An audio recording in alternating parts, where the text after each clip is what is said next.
अस्सलाम वालेकुम नाज़रीन, मेरा नाम अली रज़ा है और आप देख रहे हैं कराची टुडे। एक इंतहाई अहम प्रेस कॉन्फ्रेंस मुश्तरका तौर पे की गई है जिसमें निगरान वज़ीर इत्तलात अहमद शाह साहब, IG सिंध रिफ़त मुख्तार साहब और एडिशनल IG कराची खादिम हुसैन रिंद, और इसमें कराची के जो पुलिसिंग के अहम मसाइल हैं वो भी जिक्र उसका किया गया है। मेरे साथ इस वक्त टेलीफोन लाइन पर मौजूद है निगरान वज़ीर इत्तलात अहमद शाह साहब।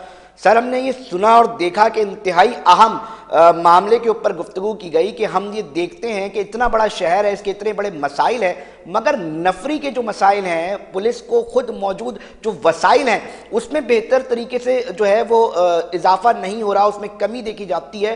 तो जराइम किस तरह ठहरेंगे, किस तरह रुक सकते हैं, आज इसकी भी बात की गई।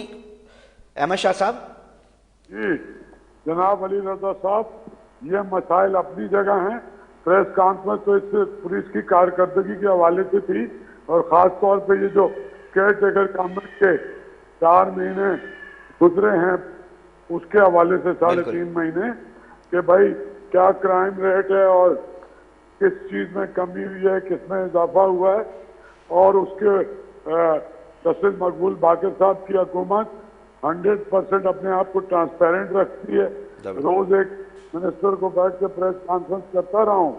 तो अब जितने इस तरह के डिपार्टमेंट हैं, बिल्डिंग कंट्रोल, इलेक्ट्रिक, हुई सदरन, सबके साथ हम करेंगे और वो साथियों के जरिए अवाम को जवाब दे होंगे। शाह साहब एक और भी मामला है, शाह साहब एक और भी मामला है कि जब स्नैचिंग होती है, किसी का कोई शहरी का कोई लूट के जाता है, बिलखुसूस स्ट्रीट क्रिमिनल्स की मैं बात कर रहा हूँ, तो एक सेफ सिटी प्रोजेक्ट की हवाले से ना हमेशा बाज़गत सुनाई देती है। हम पेशावर, लाहौर, इस्लामाबाद में AI बेस्ड कैमरे लगते देख रहे हैं, मगर बदकिस्मती है कि इस शहर के अंदर इस तरह के बड़े मेगा सिटीज़ होते हैं, उसके अंदर बड़े बड़े प्रोजेक्ट्स लगाए जाते हैं, कानून और इस तरह के जो जराइम है उसको रोकथाम हो सके मुमकिन, पर इधर अब तक सेफ सिटी प्रोजेक्ट तक जो है वो अमल दरामद नहीं हो सका। उस पर वजह क्या समझते हैं?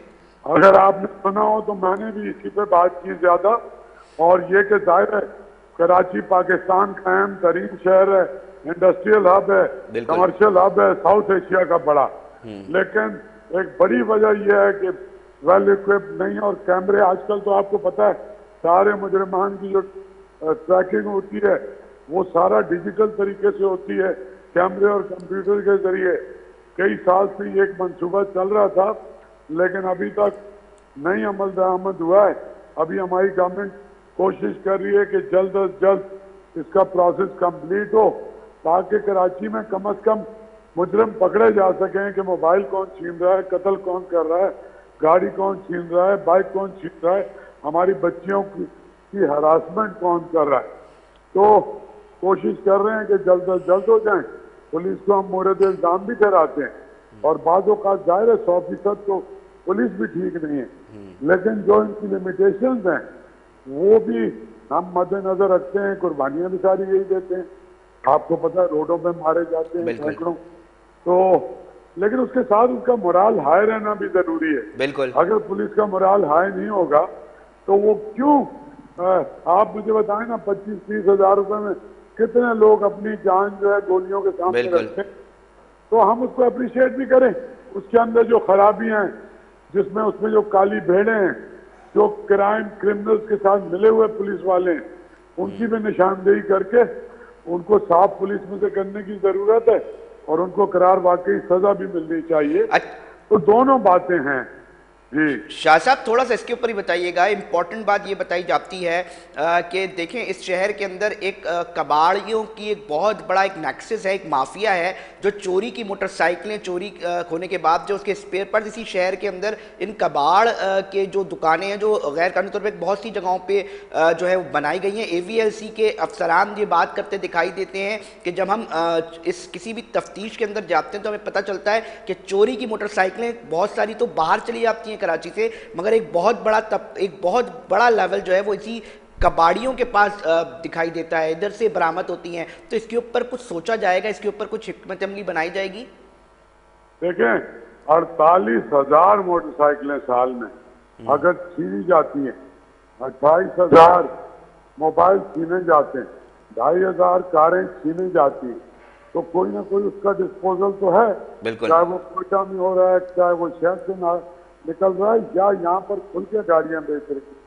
तो जरूरी है कि इस तरह के सारे ठिकाने जो मार्केटें हैं, शेरशाह की कबाड़ी मार्केट है और कई इलाकों में मार्केटें हैं और मैकेनिक, इस तरह के वो जाहिर है उस क्राइम सीन का हिस्सा है। मोबाइल ज़्यादातर अफगानिस्तान निकल जाते हैं, ईरान निकल जाते हैं, लेकिन यहाँ भी चोर बाजार में बिकते हैं, इलेक्ट्रॉनिक मार्केट में बिकते हैं। और ज़रा सा अगर गवर्नमेंट उन पर हाथ डालती है तो वो एक चीखने चिल्लाने का सिलसिला शुरू हो जाता है।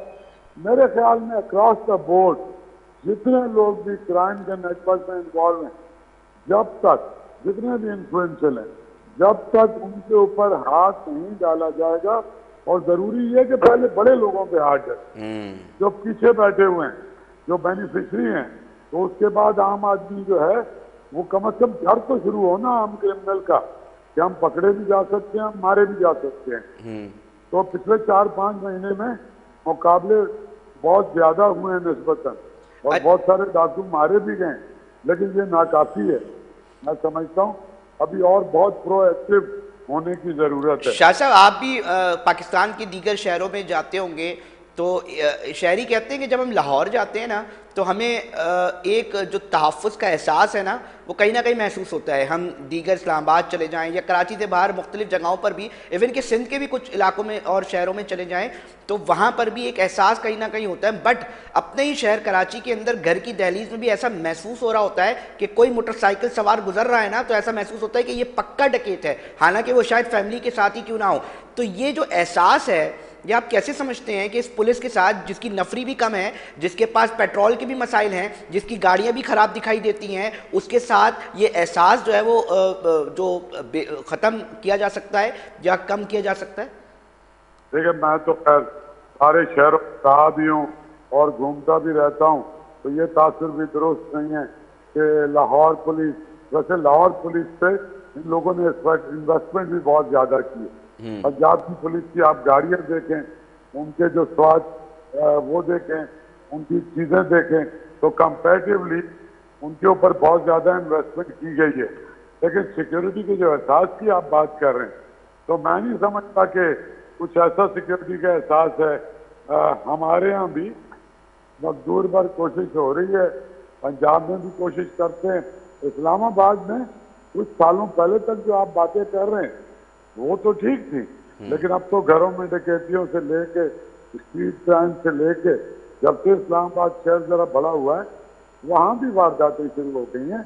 लेकिन ये कि क्योंकि कैमरे और उसकी मदद से खासा आप मुजरिमों तक पहुँच जाते हैं, तो हमें ज़रूरत इस बात की है कि प्रायोरिटी नंबर 1 पे हम इन्वेस्ट करें अपने शहर पे, इसकी विजिलेंस पे, इसके डिजिटल, क्योंकि अब वो जमाना गुजर गया बिल्कुल सतुत करके पकड़ने वाला।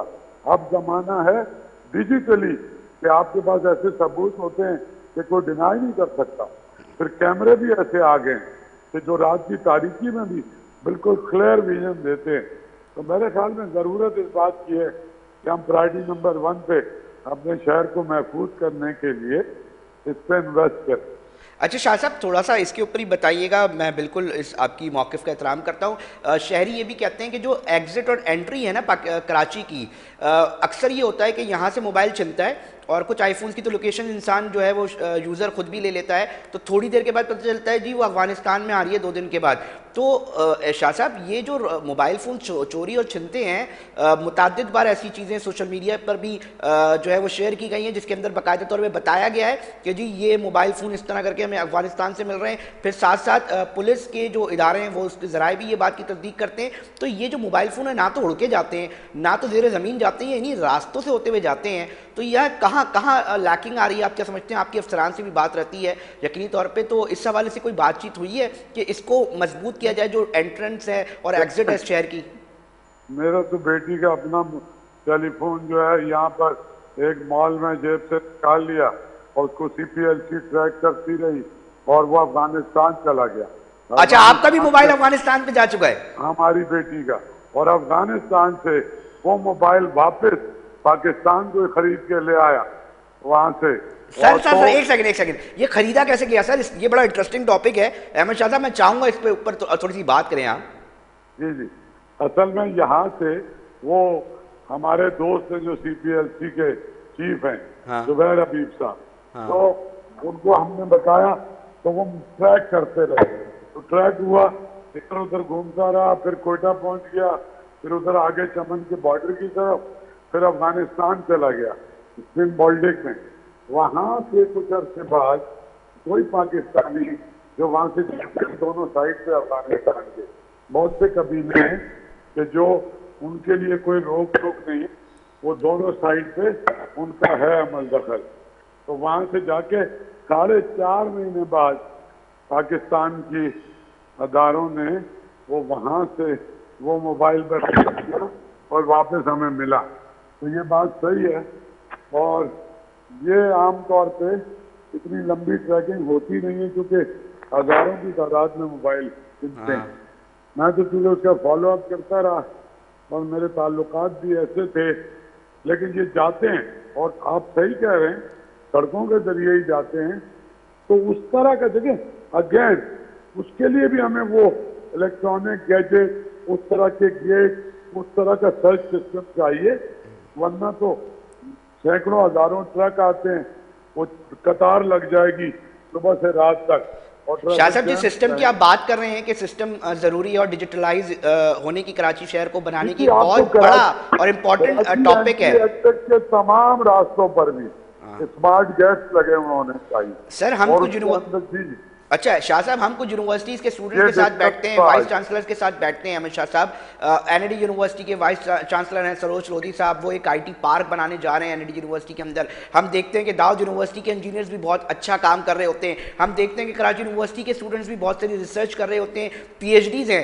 कहीं ना कहीं आप ये लैकिंग समझते हैं कि सरकारें जो हैं वो अपने जो रिसर्चर्स हैं उनके साथ बैठकें नहीं लगाती, उनके साथ वो टाइम नहीं देती, उनके साथ उनके मसाइल शेयर करके उनसे सोल्यूशन नहीं मांगती, उनको इंगेज नहीं करती इस यूथ को। तो बहुत सारे जैसे एआई बेस्ड कैमरे हैं इस यूनिवर्सिटीज के अंदर, स्टूडेंट्स कोर्सेज कर रहे हैं, दुनिया उनसे फायदे उठा रही है। पर क्या समझते हैं कि उन स्टूडेंट से हम खुद लार्जर स्केल में फायदे नहीं उठा पाते? इसकी वजूहत क्या है? मैं समझता हूँ कि हमारे यहाँ टैलेंट की कोई कमी नहीं है, बल्कि आज दोपहर को भी सरोज लोधी साहब जो एनईडी के वाइस चांसलर हैं बहुत जबरदस्त काम कर रहे हैं, और उनका एक मिट्टी कैंपस में कोई तकरीब भी हो रही है मुख्तलिफ रिमोट जगह पे। हमारे यहाँ महराज इंजीनियरिंग यूनिवर्सिटी जो जाम शोरों पे है वो भी बहुत अच्छा काम कर रही है। हमारे यहाँ आईटी यूनिवर्सिटीज भी काम कर रही हैं। तो मेरा ख्याल है हमारे नौजवान बहुत क्रिएशन भी कर रहे हैं, और इस तरह के उनके पास सोल्यूशन हैं।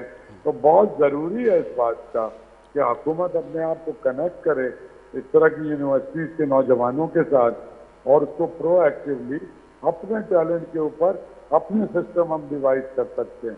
मैं एग्री करता हूँ आपकी बात से, क्योंकि शाह साहब हमारे कुछ रिश्तेदार हैं और दीगर लोग भी हैं। हम न्यूज़ जब इंटरनेशनल देखते हैं तो हमें बताया जा रहा होता है, या पता चल रहा होता है कि बड़ी बड़ी कंपनीज यूनिवर्सिटीज़ के अंदर जाती हैं और बताती हैं कि ये हमारे मसाइल हैं, इसका हल निकालें, और वहीं से ह्यूमन रिसोर्स जो है वो डेवलप हो रही होती है, वहाँ से इंगेज कर रहे होते हैं, वहाँ पर बड़े बड़े प्रोजेक्ट्स जो है। ये जो गैप है, देखिए कंपनीज तो कर रही हैं, जो सरकारें हैं उनके असल मसाइल है, उनको हल करना है, उनके पास पावर्स है, उनके पास इख्तियार होते हैं। कोई फॉरम आप इसके ऊपर सोच सकते हैं कि जो एंगेजमेंट है गवर्नमेंट लेवल की स्टूडेंट के साथ, उसके हवाले से कोई फॉरम इस तरह का एक प्रोफेशनल मुनज़्ज़म फॉरम होना चाहिए जो एंगेज करे मसाइल के साथ, उनके हल निकालने के लिए, और स्टूडेंट्स उसके साथ एंगेज हो। क्योंकि आर्ट्स काउंसिल जिस ज़माने में आप उसके लीड करने शुरू हुए थे उस वक्त तो ये बिल्कुल वीरान था, हमें बताया जाता है। आज 4 चांद लगा दिए, तो एबिलिटी तो है आपके पास, ये जो वक्त आपको दिया है, क्या इसमें कोई ऐसा फॉरम आप इस तरह तश्कील दे सकते हैं? अगर आपको ये पता है तो आपको ये भी पता होगा कि मैं कराची और सिंध की अक्सर यूनिवर्सिटीज़ के साथ डायरेक्टली कनेक्टेड हूँ। मैं उनमें विजिट करता हूँ, मैं टैलेंट शोज करता हूँ, चाहे वो सिंध कराची यूनिवर्सिटी है, सिंध यूनिवर्सिटी है, हमारी एनईडी है, हमारी दाऊद है, हमारी प्राइवेट सेक्टर पब्लिक सेक्टर की भी यूनिवर्सिटियाँ हैं। शदीद ज़रूरत है। मेरी 26 दिन की मिनिस्ट्री से आपकी तवक्कुआत बहुत ज़्यादा हैं, लेकिन छोड़ने से पहले अब इंशाल्लाह इलेक्शन के बाद हमारे कोई 38-37 दिन रह गए, और कोई हफ्ता लगा लें, ज़रूर एक ऐसा कॉम्प्रिहेंसिव बना के आने वाली हुकूमत को ज़रूर ये मशवरा भी देंगे कि आप इसके ऊपर अहमियत दें, इससे हमारा ज़र मुबादला बच भी सकता है। जो अरबों खरबों रुपए का हम इम्पोर्ट करते हैं, और हमारा IT पे अगर फोकस करें तो हमारा इस वक्त हम एक माशी दलदल में फंसे हुए हैं। तो उसका वाहिद रास्ता भी एक IT का रेवोल्यूशन है। पाकिस्तान के बच्चे दुनिया के बेस्ट प्रोग्रामर हैं, अच्छा शाह साहब, मैं आपको एक इस प्रोग्राम के जरिए कराची टुडे जो है हम कोशिश कर रहे हैं इस हवाले से बिलखुसूस और बिलूम के पाकिस्तान और बिल्कुल कराची के हवाले से कि हम क्या करें। हम यूनिवर्सिटीज़ के स्टूडेंट्स के पास जा रहे हैं और उनसे उनकी जो रिसर्च हुई हुई है ना, जिसको अमूमी तौर पे बताया जाता है कि उन्होंने जो है वो उसकी कागजी शक्ल देकर उसको एक लाइब्रेरी के अंदर जो है वो सिर्फ बंद कर दिया है और उसको हम निकाल रहे हैं, उसको पढ़ रहे हैं और हम अपने प्रोग्राम में उस रिसर्चर और उस गेस्ट को भी लेकर आ रहे हैं जो मुख्तलिफ टेक्नोलॉजीज़ के ऊपर अबूर रखता है और बड़े बड़े ज़बरदस्त यूनिवर्सिटीज़ के स्टूडेंट्स ना सिर्फ वो हमारे साथ इंगेज हो रहे हैं इस प्रोग्राम में और वो सॉल्यूशंस दे रहे हैं, बल्कि साथ साथ बहुत सारी टेक्नोलॉजी, क्योंकि कल हमने प्रोग्राम किया एक टेक्नोलॉजी, ग्रीन टेक्नोलॉजी, वो कहते हैं हम मसनूई बारिश बरसा सकते हैं, उससे हम मालियाती मामलात बेहतर कर सकते हैं, उससे हम ज़राअत को बेहतर बना सकते हैं, उससे रेन जनरेटर्स लगाकर जो कि बहुत कम पैसों में। तो हम ये देख रहे हैं कि हमारे पास टैलेंट भी है, टेक्नोलॉजी पे काम करने वाले मौजूद लोग भी हैं। पर सर आखिर में ये सवाल करना चाहूँगा कि आप क्या समझते हैं कि हुकूमतों से कहाँ गलती होती है, कहाँ नेग्लिजेंसी होती है कि वो इस तरह की टेक्नोलॉजीज़ और इस तरह के लोगों को अपने साथ इंगेज नहीं कर पाती? आप क्या समझते हैं उसकी वजह? क्योंकि अब आप उस सिस्टम के अंदर हैं जिस सिस्टम के अंदर लोग इख्तियारात का इस्तेमाल करके मुल्की सतह पर फ़ायदा पहुँचा सकते हैं। नहीं, कुछ काम देखिए, कुछ काम तो हुकूमतें करती हैं और हुकूमत पंजाब ने इस पर बहुत सारा काम किया है पिछले सालों में। अपनी दफा जब नवाज शरीफ वाली गवर्नमेंट थी उसमें बहुत सारे उन्होंने आईटी के पार्क बनाए, अगर आपको पता हो, और बल्कि बाहर यूएई में और कतर में भी जाके अपनी टेक्नोलॉजी के साथ काम किया और वही सिंध में भी कुछ काम शुरू हुए थे। मैं तो एक शॉर्ट पीरियड में ये कर सकता हूँ कि एक बड़ा हम आईटी के हवाले से और इस सारे हवाले से एक बड़ी कॉन्फ्रेंस और एक जॉब मार्केट की तरह की कोई ओपन चीज कर लेते हैं कि जितनी भी हमारी यूनिवर्सिटीज में ये डिपार्टमेंट हैं, जो अदारे हैं, इन्हें एक छत के नीचे जमा करें और सेक्रेटरी आईटी को भी, और इसकी एक मजबूत पॉलिसी जो है उसको शेप देने में एक ये काम तो हम अभी भी कर सकते हैं इंशाल्लाह, और बड़ा अच्छा आइडिया है, इससे कल से काम शुरू करूंगा। आखिरी सवाल सिर्फ शाह साहब, पुलिसिंग के साथ आज ये जो तो पूछ चुके हो तुम क्या दोबारा फरमाइएगा शाह साहब? मैंने कहा आखिरी तो 3 बार पूछ चुके हो, एक और आखिरी पूछ लो। बस आखिरी शाह साहब इसलिए पूछ रहा हूँ क्योंकि देखिए ना, इंपॉर्टेंट पोजीशन पे इस वक्त आप हैं और चीज़ें और शहर की बेहतरी में अपना किरदार अदा कर सकते हैं। इस बुनियाद पर पूछ रहा हूँ सर कि इस पुलिस का जो निज़ाम है, ख़ुद जो पुलिस को ज़रूरियात हैं, वो क्या आप समझते हैं कि इस टेन्योर में पूरी हो जाएंगी? देखें, ये जो प्रोजेक्ट है ये तो पिछली गवर्नमेंट से भी चल रहा था और काफ़ी सारी डेवलपमेंट पिछली गवर्नमेंट में भी हो गई थी, तो बस उसमें कॉस्ट कटिंग का मसला था। 47 बिलियन से 40 बिलियन पे तो आ गया है वो प्रोजेक्ट, और कोशिश सिर्फ ये है कि थोड़ा सा और उसको जस्टिफाइड रेट हो जाए तो फौरी तौर पे उससे अमल दरामद इंशाल्लाह शुरू हो जाएगा। बहुत शुक्रिया अहमद शाह साहब, बहुत शुक्रिया हमें अपना मौक़िफ़ देने के लिए। कराची शहर के हवाले से इंपॉर्टेंट प्रेस कॉन्फ्रेंस हुई थी मुश्तरका तौर पे। अहमद शाह साहब निगरान वज़ीर इत्तलात हैं जो हमें टेलीफोन लाइन पे ज्वाइन किया था और हमने कोशिश की कि शहर की बेहतरी बिलखसूस और बिलूम पूरे मुल्क में किस तरह हम बेहतरी ला सकते हैं, हम टेक्नोलॉजी की मदद से किस तरह नाजरीन बेहतरी ला सकते हैं। साथ साथ हम अपनी यूनिवर्सिटीज़ में बैठक लगाएँ। निगरान वज़ीर इत्तलात जो अहमद शाह साहब हैं वो कह रहे हैं कि इसके ऊपर बाकायदा हम फोरम बनाएंगे, ऐलान नहीं किया उन्होंने इस कराची टुडे के प्रोग्राम के साथ साथ। और बिलखुसूस जो बातें हैं, जो खुद पुलिस के अंदर वसाइल की कमी है, उनको जिस मसाइल का सामना है, जिसका बराह रास्त आवाम को सामना करना पड़ रहा होता है, आवाम को परेशानी का सामना करना पड़ रहा होता है, उस हवाले से उनका कहना था कि हम बेहतरी लाएंगे। और हमारी गुफ्तगू चल रही थी, निगरान वज़ीर इत्तलात अहमद शाह साहब थे और आज बड़ी अहम प्रेस कॉन्फ्रेंस हुई जिसमें कराची के इशूज़ के हवाले से जो है वो बात की गई नाजरीन। और हम कोशिश ये करेंगे कि इसी तरह जो मुख्तलिफ इशूज़ हैं, क्योंकि कराची टुडे इसके हवाले से हम रेस कर रहे होते हैं, इसके ऊपर बात करें। ब्रेक का वक्त हुआ है, ब्रेक पे जा रहे हैं और फिर हाजिर होते हैं।